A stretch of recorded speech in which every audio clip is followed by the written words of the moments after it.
మన ప్రభువైన యేసుక్రీస్తు నామములో అందరికీ శుభాభివందనాలు తెలియజేస్తున్నాను. లెంట్లోని 23వ దినం కొరకు ఏర్పాటు చేయబడిన దైవలేఖన భాగములు ఆదికాండము 6వ అధ్యాయం 5వ వచనం, మత్తయి సువార్త 25వ అధ్యాయం 41 నుండి 46, కీర్తన 41. ఈ 3 పాఠ్యభాగాల ఆధారంగా మనకి ఇవ్వబడిన అంశము అవివేకము, ఫూలిష్నెస్. త్రియేక దేవుని నామములో మనమంతా కూడా ప్రభు వాక్య ధ్యానాలు జరిగించడానికి దేవుడు మనకిచ్చిన ఈ గొప్ప సమయాన్ని బట్టి, లెంట్ ధ్యానములను బట్టి నేను ఎంతో ప్రభువుని గణపరుస్తూ ఉన్నాను. ప్రియ విశ్వాసులారా, మన జీవితంలో దేవుడు ఇచ్చిన ప్రతి ఆశీర్వాదకరమైన అంశముని ధ్యానం చేస్తూ మనం ముందుకు వెళ్ళే వారంగా ఉండాలి. ఈరోజు అవివేకము, ఫూలిష్నెస్, వెర్రితనము. చాలాసార్లు మనము చాలా ఫూలిష్గా, అంటే అవివేకంగా తెలిసినా కూడా కొన్నిసార్లు మనము తప్పులో చేసేటువంటి పరిస్థితి మన జీవితాల్లో ఏర్పడుతూ ఉంటుంది.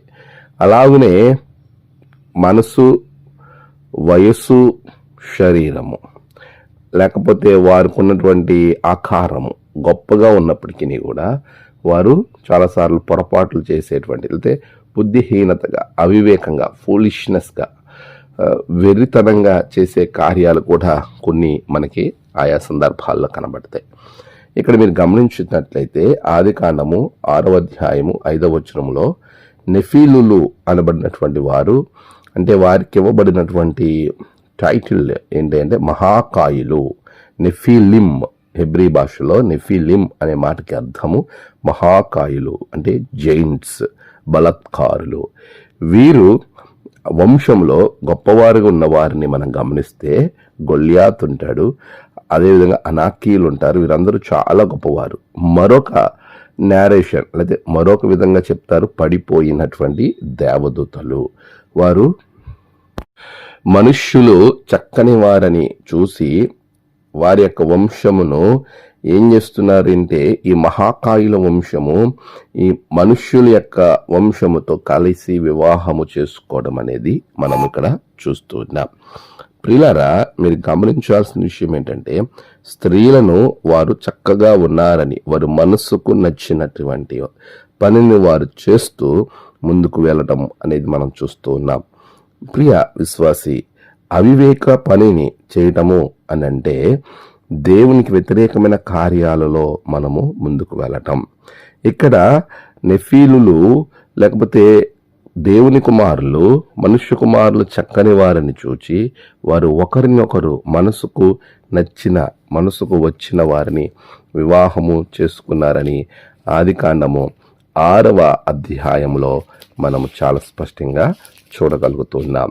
ప్రియ విశ్వాసులారా, మీరు గనక 2వ వచనం చదివితే, దేవుని కుమారులు నరుల కుమార్తెలు చక్కని వారని చూచి వారందరిలో తమకు మనస్సు వచ్చిన స్త్రీలను వివాహం చేసుకున్నది. తమకు మనస్సుకు వచ్చిన వారిని వివాహం చేసుకున్నారు. వాళ్ళు అలా చేసుకోవడానికి వారు చేసిన పనిని మీరు గమనించండి. వారు నెఫీలులుగా ఉన్నారు.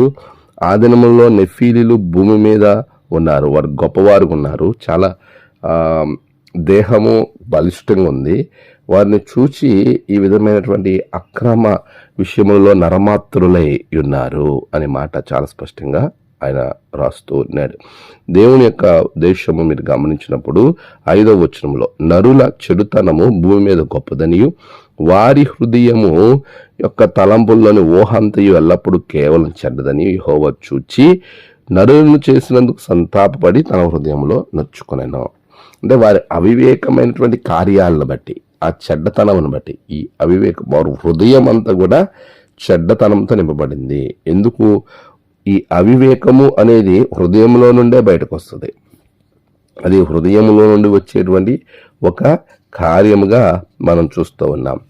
దేవుడు చాలా స్పష్టంగా అవివేకము హృదయంలో నుండి వచ్చేటువంటి ఒక అనేకమైనటువంటి చెడ్డ కార్యాల్లో అది ఒకటి అని చాలా స్పష్టంగా ప్రభు మాట్లాడుతూ ఉన్నాడు. ప్రియులారా, ఈరోజు మీరు జ్ఞాపకం చేసుకోవాలి. మీరు చూడండి, మార్కు సువార్త 7వ అధ్యాయం 22వ వచనంలో ప్రభు మాట్లాడుతున్నటువంటి మాట మనం గమనిద్దాం. మార్కు సువార్త 7వ అధ్యాయము 22వ వచనం. లోపల నుండి అనగా మనుష్యుల హృదయములో నుండి దురాలోచనలు, జారత్వములు, దొంగతనములు, నరహత్యలు, వ్యభిచారములు, లోభములు, చెడు తనమును, కృత్రిమమును, కామ వికారమును, మత్సరమును, దేవదూషణయు, అహంభావమును, అవివేకమును వచ్చును. అవివేకం హృదయంలో నుండి వస్తుంది. ఆ హృదయము చెడ్డగా ఉందని ప్రభువు ఆనాటి దేవుని కుమారులు లేకపోతే నరుల కుమారులు వీరిద్దరు చేసిన కార్యంలో నరులను బట్టి ప్రభు బాధపడుతున్నాడు, హృదయంలో నొచ్చుకుంటున్నాడు. మనసుకు నచ్చినట్లు చేసినటువంటి ఆనాటి ప్రజలు, మనసుకు నచ్చినట్టు చేసినటువంటి వారు. అలాగున మనము మనసుకు నచ్చినట్టు చేస్తే, మనకి నచ్చినట్టుగా మనం కనుక ప్రవర్తిస్తే మనం అవివేకులుగా ఎంచబడతాం. ప్రియులారా, ఆనాటి మానవులను బట్టి దేవుడు బాధపడ్డాడు, పశ్చాత్తాపడ్డాడు, హృదయంలో నిచ్చుకున్నాడు. నిన్ను బట్టి దేవుడు అలా ఉండకూడదు. రెండవది, పొరుగువాని ఎడల అలక్ష్యము మనం చూపించే వారంగా ఉన్నప్పుడు మనం అవివేకతనం బయటపడుతుంది.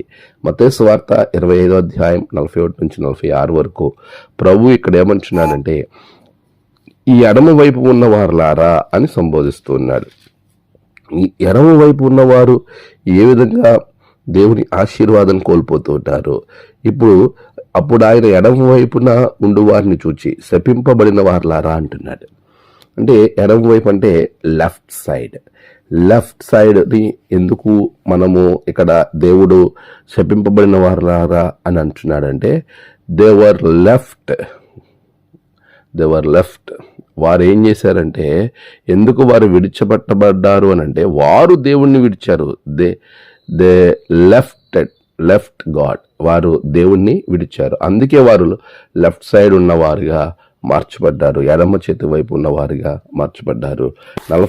41వ వచనంలో మీరు గమనించినప్పుడు, శపింపబడిన వారులారా, నన్ను విడిచి అపవాదికిని వారి దూతలకును మీరు సిద్ధపరచబడిన నిత్యాగ్నిలోనికి పోడి. నన్ను విడిచి, దేవుణ్ణి విడిచిపెట్టి వారు అటువైపు వెళ్ళిపోవాలన్నాడు. ఎందుకనంటే ఆయన మార్గాన్ని విడిచి వారు తిరిగారు. వారు ఆయనతో కలిసి వారు లేరు.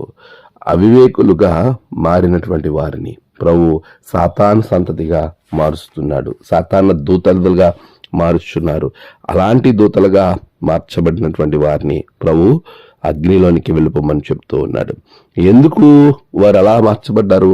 అవివేకముగా వారు ఏ పని చేశారు అని అంటే, ఆ క్రింద చెప్తూ ఉన్న మాట ఏంటంటే, నేను ఆకలి గొంటిని, మీరు నాకు భోజనం పెట్టలేదు. దప్పిగొంటిని, మీరు నాకు దాహం ఇయ్యలేదు. పరదేశినై ఉంటిని, మీరు నన్ను చేర్చుకోనలేదు. దిగంబరినై ఉంటిని, మీరు నాకు బట్ట ఇయ్యలేదు. రోగినై చెరసాలలో ఉంటిని, మీరు నన్ను చూడలేదని చెప్పాను.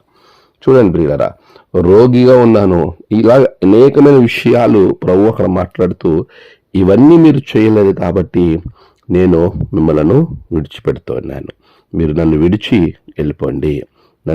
వెళ్ళిపోండి. ప్రియులారా, ప్రభు చెప్పే ప్రతి మాట మనం జాగ్రత్తగా ఆలకించేవారే ఉండాలి.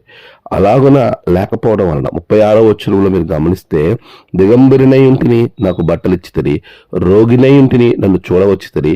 చెరసాలలో ఉంటిని, నా యొద్దకు వచ్చితిరి. ఇక్కడ రోగము, చెరసాల రెండు వేడిగా కుడివైపు ఉన్న వారితో చెప్తున్నాడు, ఎడమ వైపు ఉన్న వారితో రెండు కలిపి మాట్లాడుతున్నాడు. మనము పరామర్శించటం, మనము వారి ఇబ్బందుల్లో ఆదుకోవడం, అదే కదా నిజమైన భక్తి అని యాకోబు 1వ అధ్యాయంలో ప్రభు చాలా స్పష్టంగా యాకోబు ద్వారా మాట్లాడుతున్నాడు. నిజమైన భక్తి ఏంటి? మనము పరామర్శించటమే. తండ్రి అయిన దేవుని ఎదుట పవిత్రమైనమును నిష్కలంకమును అయిన భక్తి ఏదనగా, దిక్కులేని పిల్లలను, విధవరాండ్రను వారి ఇబ్బందుల్లో పరామర్శించుటయు, యహలోక మాలిన్యం తనకన్నకుండా తన్ను తాను కాపాడుకొనుటయే. యాకోబు 1:27. ఈ రోజున అలాగున మనం జీవించాలి. ఇదంతా చేయాలి అని అంటే మనలో పొరుగువాని ఎడల ప్రేమ కలిగి ఉండాలి. అప్పుడే మనం పొరుగువాని ఎడల ఇవన్నీ మనం చేయగలుగుతాం.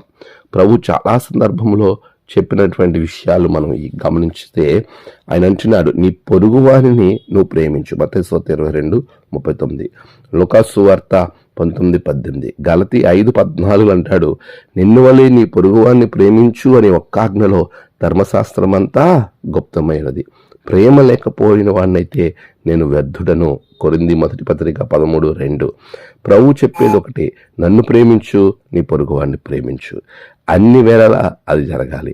అలా చేయడానికి దేవుని సందులో మనము సిద్ధపరచుకుందాం. 41వ కీర్తనలో అంటున్నాడు, బీదలను కటాక్షించేవాడు ధన్యుడు. మరి ఆయనను కటాక్షించాలి, బీదలను మనం కటాక్షించాలి, బీదల ఎడల మనం ప్రేమ కలిగి ఉండాలి. అలా ఉన్నప్పుడు బీదలను కటాక్షించటం ఎప్పుడు జరుగుతుందంటే వారి ఎడల నువ్వు ప్రేమ కలిగి ఉన్నప్పుడే జరుగుతుంది. అలా కటాక్షిస్తే, నువ్వు పొరుగువాడిని ప్రేమ చూపిస్తే అది నీకే ఆశీర్వాదం. నువ్వు ధన్యుడిగా మార్చబడతావు. ఆపత్కాలమందు యెహోవా నిన్ను తప్పిస్తున్నాడు, యెహోవా వాణిని కాపాడి బ్రతికిస్తున్నాడు. భూమి మీద వాడు ధన్యుడవుతాడు. వాని శత్రువుల ఇచ్చకు వారిని అప్పగించరు.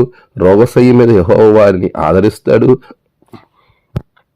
రోగము కలుగగా స్వస్థత వస్తుంది. ఇన్ని ఆశీర్వాదాలు బేదలను కటాక్షించడం ద్వారా కలుగుతున్నాయి అనంటే ఎంత గొప్ప ఆశీర్వాదం చూడండి, పొరుగువాన్ని ప్రేమించడం ద్వారా. ప్రియరా, అలాంటి ప్రేమ నిన్ను వివేకవంతులుగా చేస్తుంది. లేకపోతే అవివేకగా నువ్వు మారిపోతావు. అవివేకగా ఉండకూడదని ప్రభు నిన్ను చాలా అద్భుతమైనటువంటి ఆశీర్వాదంతో ఉంచాలని కోరుకుంటున్నాడు. ఆయనను విడిచి సాతాను సంతతిగా నువ్వు మారటం ఆయనకి ఇష్టం లేదు. ప్రియరా, నీవు వివాహము జరిగించుకునే విషయంలో, లేకపోతే నీ యొక్క వ్యక్తిగతమైన విషయంలో మనస్సుకు వచ్చినట్టు చేయకూడదు. దేవుని చిత్త ప్రకారంగా మనం చేయాలి. రెండవదిగా, పొరుగువాని ఎడల అలక్ష్యం మనం చూపకూడదు, ప్రేమను కనబరచాలి. మూడవదిగా, దేవుని యొక్క పని విషయంలో చాలా జాగ్రత్తగా మనము ఉండాలి. సౌలు యజమానుని పనిని, యాజకుని పనిని చాలా సాహసించి అతడు చేయడం వల్ల సమూయేలు సౌలుని హెచ్చరిస్తున్నాడు. సమూయేలు మొదటి గ్రంథము 13వ అధ్యాయము 11వ వచనాన్ని మీరు చదివినప్పుడు అక్కడ సమూయేలు ఏమంటున్నాడు మీరు గమనించినట్లయితే చూడండి. 11, 12, 13 వచనాల్లో 12వ వచనం నేను చదువుతూ ఉన్నాను. ఇంకను యెహోవాను శాంతి పరచక మునిపే ఫిలిస్తీయులు గిల్గాలునకు వచ్చి నా మీద పడుదురనుకొని నా అంతట నేనే సాహసించి దహన బలి అర్పించింది నేను. అందుకు సమూయేలు ఇట్లనేడు, నీ దేవుడైన యెహోవా నీకు ఇచ్చిన ఆజ్ఞను గైకొనక నీవు అవివేకపు పని చేస్తేవి. నీ రాజ్యమును ఇశ్రాయేలు మీద సదాకాలము స్థిరపరచుటకు యెహోవా తలచి ఉండెను. అయితే నీ రాజ్యము నిలవదు. యెహోవా తన చిత్తానుసారమైన మనస్సు గల ఒకనని కనుగొని ఉన్నాడు. నీకు ఆజ్ఞాపించిన దానిని నీవు గైకొనకపోతేవి గనక యెహోవా తన జనుల మీద అతనిని అధిపతిగా నియమించును. చూసారా ప్రియులారా, అజ్ఞానపు పని, అవివేకపు పని. ఇక్కడ జరిగిన సంగతి ఏంటి? ఫిలిస్తీన్లు ఇశ్రాయేలు మీదకి యుద్ధానికి వస్తున్నప్పుడు 30,000 రథములతో 6,000 గుర్రపు రౌతులతో వాళ్ళు వస్తున్నారు. అయితే ఇశ్రాయేలీలకు ఉన్న సైన్యము 3,000 మంది. ఈ 3,000 మంది 30,000 మంది 6,000 మంది అని 36,000 మందిని ఎదుర్కోవడం, 12 రెట్లు ఎక్కువ ఉన్నటువంటి వారిని ఎదుర్కోవడం అనేది చాలా కష్టమైన పని. అలాంటి సమయంలో సమూయేలు కొద్దిగా ఆలస్యమైంది. 7 దినాలైనా కూడా సమూయేలు రాలేదు. అప్పుడు ఇతనికి కంగారైపోయాడు సౌలు. కంగారయ్యి వీరు ఎక్కడి వరకు వచ్చేసారంటే తూర్పు దిక్కున మిక్మషులో దిగారు అనేటువంటి విషయము వారికి అర్థమైపోయింది. వీరందరూ కూడా అక్కడ ఉన్నారు, గిల్గాల్లో ఉన్నారు. వీళ్ళేమో చాలా దగ్గరికి మిక్మషుకు వచ్చేసారు. గిల్గాల్కు మిక్మషుకు దగ్గర దాదాపుగా 25-30 కిలోమీటర్ల దూరం ఉంటుంది అంతే. ఇంత దగ్గరికి వచ్చేసారు కాబట్టి ఇంకా వచ్చేస్తారేమో అని చాలా భయముతో వారు తొందర పెట్టినటువంటి ఈ క్రమంలో వెంటనే ఈయన చేసినటువంటి పని ఏంటంటే దేవుని సేవకుడు చేయాల్సిన పనిని ఈయన చేయటం అనేది మనం అక్కడ చూస్తాం. ఈయన చేశారు. మిక్మషులో దిగినటువంటి వీరు ఫిలిస్తీన్లు ఇశ్రాయేలుతో యుద్ధము చేయుటకై 35,000 రథములతో వారు ఎక్కడికి వచ్చేసారు. ఇసుక రేణువులంతా విస్తారమైన జనసమూహం సమకూర్చుచు వీరు బయలుదేరి బేతావేను తూర్పు దిక్కున మిక్మషులోకి దిగిపోయారు.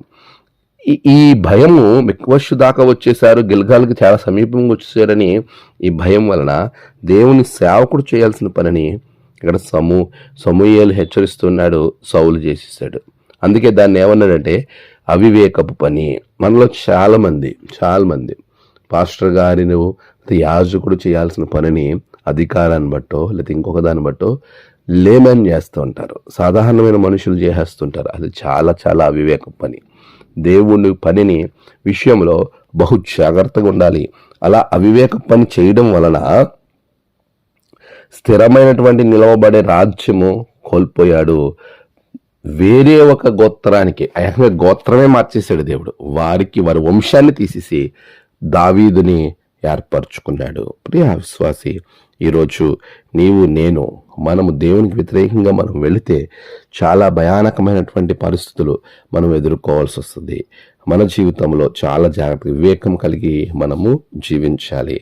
పాపము ద్వారా మనం ఏమాత్రం కూడా దేవునికి వ్యతిరేకంగా మనం వెళ్ళినప్పుడు మన జీవితంలో చాలా పర్యవసానాలు ఎదుర్కోవాల్సి వస్తుంది. 4వదిగా దేవుని యొక్క వాక్యమును, దేవుని యొక్క పరిస్థితులను, ఆయన కార్యాలను మనలను వివేచింపనీయదు ఈ యొక్క అవివేకంతో ఉన్నవారు దేవుని కార్యాలను వారు ఆలోచించరు. 92వ కీర్తనలో చూడండి 6వ వచనాన్ని మనం చదువుతున్నప్పుడు అంటుంది, పశుప్రాయులు వాటిని గ్రహింపరు, అవివేకులు వివేచింపరు. దేవుని యొక్క కార్యములను ఇదిగో యెహోవా నీ కార్యములు ఎంతో దొడ్డవి, ఆయన కార్యాలను వివేచింపరు వీళ్ళు. ఇక్కడ మీరు ఉజ్జా అనే వ్యక్తిని మీరు చూస్తారు. ఉజ్జా దేవుని మందసం పడిపోతుంటే పట్టుకున్నానా అని అనుకున్నాడు, కానీ మందసాన్ని ముట్టడానికి వీలు లేదు. మందసం కేవలము దేవుని సేవకులు మాత్రమే ముట్టుకోవాలి, ఆ గోత్రం వారికే అని ఆలోచన లేకుండా తన యొక్క జీవితంలో దాన్ని ముట్టుకోబోగా దేవుడు ఉజ్జాని మొత్తినట్టుగా సమూయేలు 2వ గ్రంథము 6వ అధ్యాయం 7వ వచనంలో మనం చూస్తాం. దేవుని కార్యాలను వివేకం కలిగి మనం చేయాలి. దేవుని కార్యాలను మనము ఆలోచన లేకుండా చేసినప్పుడు ఖచ్చితంగా మన జీవితంలో గొప్ప శిక్షను లేకపోతే గొప్ప పరిస్థితుల గుండా మనం వెళ్ళవలసిన వారంగా మనం ఉంటాం. అందుకే ప్రియులరా, మనం చేసే ప్రతి పని వివేచన కలిగి మనం చేయాలి. దేవుని కార్యాల విషయంలో బహు జాగ్రత్తగా మనం ఉండాలి. అవివేక ప్రజలు నీ నామమును దూషించుటకును మనస్సునకు తెచ్చుకొనును. ఇక్కడ 74వ కీర్తనలో చూడండి 18వ వచనములో ఆసాపు చెప్తూ ఉన్నాడు, అవివేకంతో ఉన్నటువంటి వారు దేవుని యొక్క కార్యాలను, దేవుని పనిని ఏమాత్రం కూడా వివేచింపకుండా వారికి నచ్చినట్టుగా వారు జీవిస్తూ ఉంటారు. రోమీయులకు రాసిన పత్రిక 2వ అధ్యాయము 24వ వచనంలో అక్కడ ప్రభు మాట్లాడుతున్నాడు. రోమీయులకు రాసిన పత్రిక 2వ అధ్యాయము 24వ వచనం, వ్రాయబడిన ప్రకారం మిమ్మును బట్టియే కదా దేవుని నామము అన్ని జనుల మధ్యను దూషింపబడుచున్నది. అంటే ఆ దేవుని యొక్క దూషణ ఏ విధంగా వెళ్తుందంటే, మనలను బట్టి, మనం చేసే పనులను బట్టి చాలాసార్లు బయట ప్రభు నామము దూషింపబడుతూ ఉంటుంది. దేవుని కార్యాల విషయాలు వివేచింపాలి అంటే అవివేకాన్ని తీసివేసుకోవాలి. దేవుని నామం మన వలన దూషింపబడకూడదంటే మనలో ఉన్న అవివేకాన్ని తీసేసుకోవాలి. 5వది మూఢత్వం కలిగి వెళ్ళేవారుగా ఉంటారు.